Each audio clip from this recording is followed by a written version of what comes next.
But just to be consistent and transparent, I don't know. I just know I'm a parent. It's a job.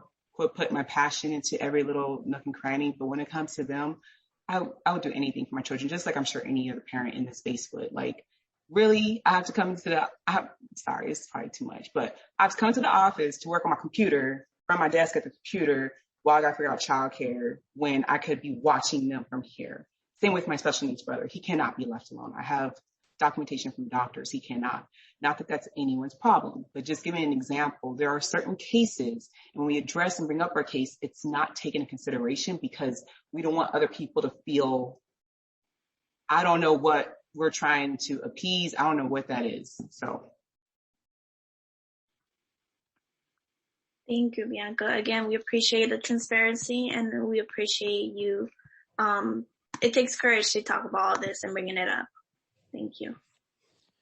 I kind of want to just jump on what Bianca was saying there because, when I hear you, it makes me think how, we often hear how RCHF is a family, or at the very least, that's what we're trying to build, and I hear you saying, it's not RCHF's problem. And maybe that's true, but if we're a family, shouldn't it be our concern? If we're a health organization, shouldn't it be our priority? And I definitely think that in those cases, that's what progress is really about, right? It's not about what we should be doing based on if I'm just looking out for me and my own. It's about what can we do if we're going to improve and the quality of life for all of us. And so that's, to me, what I think I'd like to hear from the organization, the representatives at the top.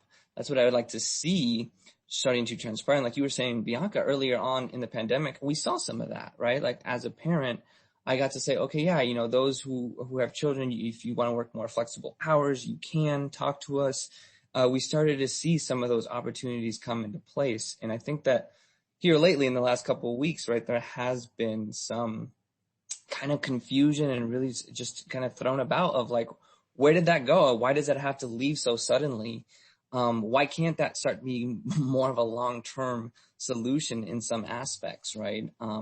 Where some of us can work from home part of the time, because there's so many benefits to it, in terms of mental health, physical health, finances, that makes it more equitable for certain people. Same thing like Dominique was talking about, the resources that are needed for certain programs. Like some people have to be in the physical space more, like CSA with the pantry. You can't do it virtually. So what does that then look like for them in terms of the additional assistance they get, or maybe an additional hazard pay, whatever it may be, right? Starting to have those conversations as far as, where is it that will we meet the needs of the different places that people are at? And that's okay, right? And it's okay if we don't get the answers right away, but we're starting to have the conversations. We're starting to move in that direction. We have that true, genuine hope that is the intended goal, at the end of the day, even if it's not going to happen tomorrow. I just want to add really quick. I know you guys have hands up, but just going to you really quick, George.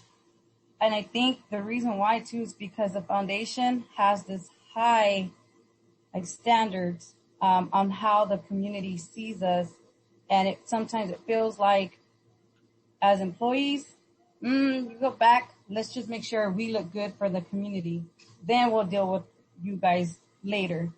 And it's just something we have to be right so we can be right for our community so they can see. And like sometimes I feel like the foundation, just like it's like we have to do this, we have to do this, we have to do this, we have to do this, so it burns us out to where it's like, have you really sat down and thought thought about your employees? So I think the foundation just has it so like high standards to where we even feel like we have to push ourselves even more, so it doesn't feel like we're slacking, or if it doesn't feel like we're not doing our work, because they have us like here. So yeah. Thank you. I think I had my hand raised just in essence of time. Yeah, we have, just for a team effort, we have 16 questions left, so we're going to have to probably pick and choose the questions we ask. But yeah, please, Larisha, you're up. Sounds good. Yeah. I'm not sure if there's a question about communication or culture in terms of health or health equity, but I just wanted to say that in terms of like calling family, I think that's really toxic and unhealthy to start with. And I think that's probably a culture that we should get rid of. I think a lot of nonprofits use that, and I've seen it in research too. And it's kind of like a strategic phrase to promise loyalty or something. It's weird. I think that it's not something that we should continue with. I see that point. And I just wanted to get that on record that, we're not family. This is work. There are things that, you allow your family to do, and there are things that are allowed at work. I just wanted to make that differentiation. And I'm pretty sure other people probably feel differently, and they feel comfort thinking that, work is your family, and I respect that for you. But I think in terms of like health and racial equity, work is not your family. That's all. Good point. Yeah, some people feel very comfortable with that, and some people I want to do my job and go home to my family who I give my life to. Yeah. Yeah, it makes my stomach hurt when people say that. I hear you. I get that, and I appreciate you bringing it up. You don't have to drink the Kool-Aid and be part of the Brady Bunch, even though we kind of look like it right now. Sorry, Larisha, can you just clarify that? Because then now, and I'm sure I'm not the only one confused, but now it feels like when you say that, and we don't have to use the term family, I'm completely fine with that, but then it feels like, well, what does our organization owe us?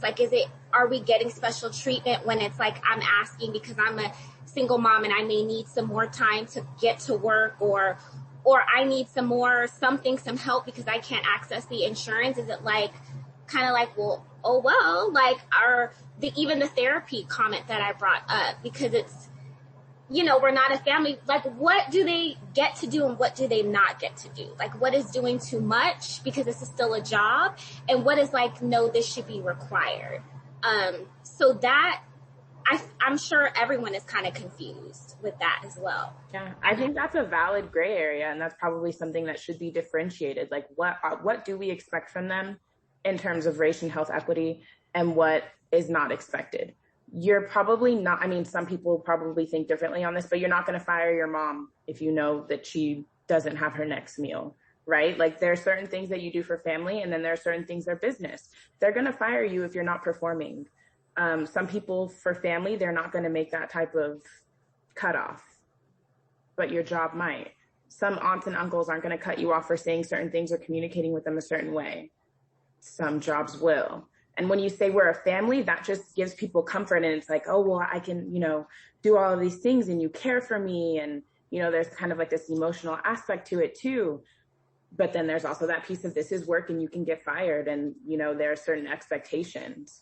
I think kind of similar, I don't want to keep talking about this, but similar to what Bianca was going through with having a place to breastfeed at work.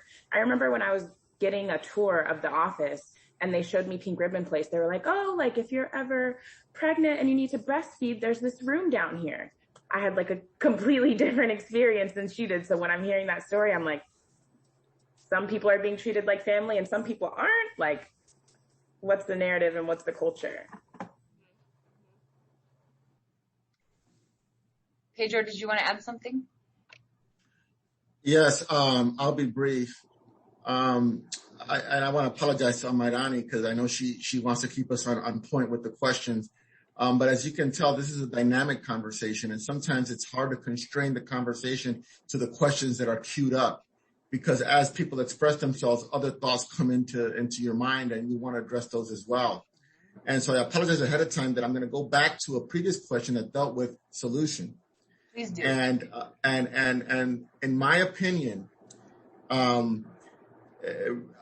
being a person of color, I've grown up in a culture, in a professional environment where I often don't get the respect that my white colleagues get that have the same level of education, that have doctorate degrees like I have. And so I'm appreciative that this is one of the few organizations, aside from when I worked at UCR, which is an academic setting, that recognizes my PhD and that does address me as Dr. Payne. I've worked in organizations where only the white guys got called Dr. So-and-so, and I got always called Pedro. Now, don't get me wrong. I work with a bunch of people